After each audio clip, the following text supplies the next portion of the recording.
Boston, the Celtics walked through their first full practice session of the season after Robert Williams III's return this week. They needed it. As their previously devastating offensive sets turned into a slump, shooters became discouraged and the team tried to maintain an optimistic tone. It didn't help.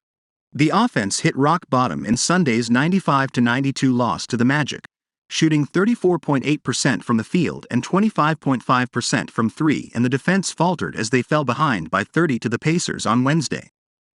Brad Stevens responded, speaking prior to Friday's game against the Timberwolves in support of his interim head coach and in favor of some urgency from a group starting to slip. Losing streaks happen, but the key is how teams respond to them, and Boston hasn't done so well. Derek White hesitated to take an open corner three and fell to 0 for 7 shooting against the Pacers. Sam Hauser returned to earth. Turnovers creeped back into Jaylen Brown's game, and Marcus Smart saw body language concerns across the board in the miniseries loss to Orlando. The easiest thing in the world to do is point to shooting variance, and I don't look at the game that way. We've got to find a way, as a team, to improve, Stevens said. The wide open catch and shoot threes. We'll take those all day long, but there are ways to, without making it more difficult on ourselves, get another layup per half, and that's usually what it boils down to, right? This isn't rocket science, but I think from my perspective, the last 2 weeks, we just look like we're in a little bit of a rut, so we've just got to play ourselves out of it and make sure we don't have halves like we had in the first half the other night. That was a rough one. The Celtics' historic offense slowed at nearly the opposite rate over the last 10 games to last place, scoring 105.9 points per possessions, nearly 3 whole points behind the 29th-ranked Clippers. Much of their approach remains the same, whether drives, passes per game, potential assists, and even their turnover rate only ticked up mildly to 14%. Their reliance on threes increased from 41.5 attempts per game to nearly 44. Boston has struggled, even though their best offensive runs this year, to produce consistent looks at the rim. They fell to last in the 5 games prior to Wednesday, before generating 47 against the Pacers, nearly double their 26.6 per game for the season, 24th, and only converting 46.8% in the loss. Opponents have began reading and predicting their passes from the post. The Celtics resorted to chasing offensive rebounds and playing aggressively in their own defensive end, allowing Indiana to create open looks, looking erratic.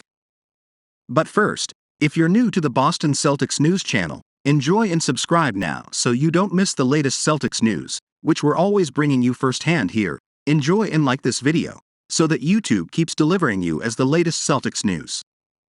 I think it's part of the drive and kick game, Joe Mazzulla told CLNS Media Celtics blog on Tuesday, commenting on the rim looks. The first thing people try to do is protect the rim, so we do have to get out and run harder in the early transition to try to generate some of those, but I think we're making the right play at the rim. Our rim read percentage was 75% on Sunday, so 75% of the time we drove the ball, we made the right play at the rim. So that means guys are trying to take it away and we're making the next best read. Stevens hasn't made suggestions or directives to Mazzulla out of turn, comparing himself to someone on Twitter giving advice when he isn't involved in practices or film sessions. He's liked the job the interim head coach has done so far.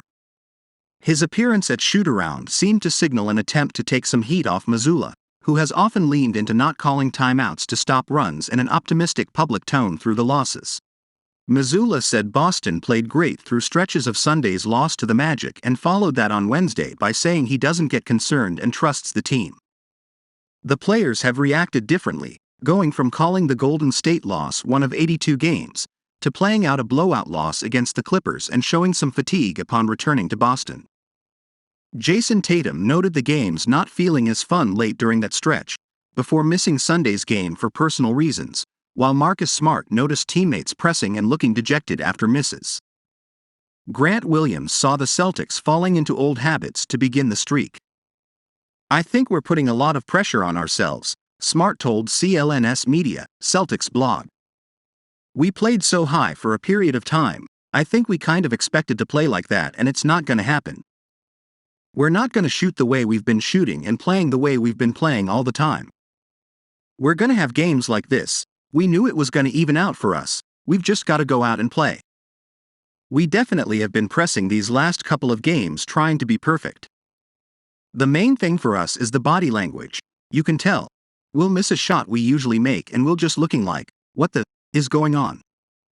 It didn't go in. Instead of getting back on the defensive end and making up, coming back and shooting that same shot and making it this time. Then also, offensive rebounding.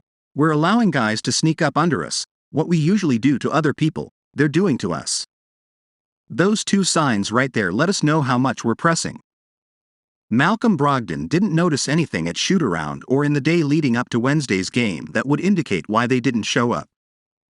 Energy Robert Williams III also noticed missing allowed their defense to lag, missing cutters, allowing a transition breakout after a make and giving up second chance opportunities to Jalen Smith.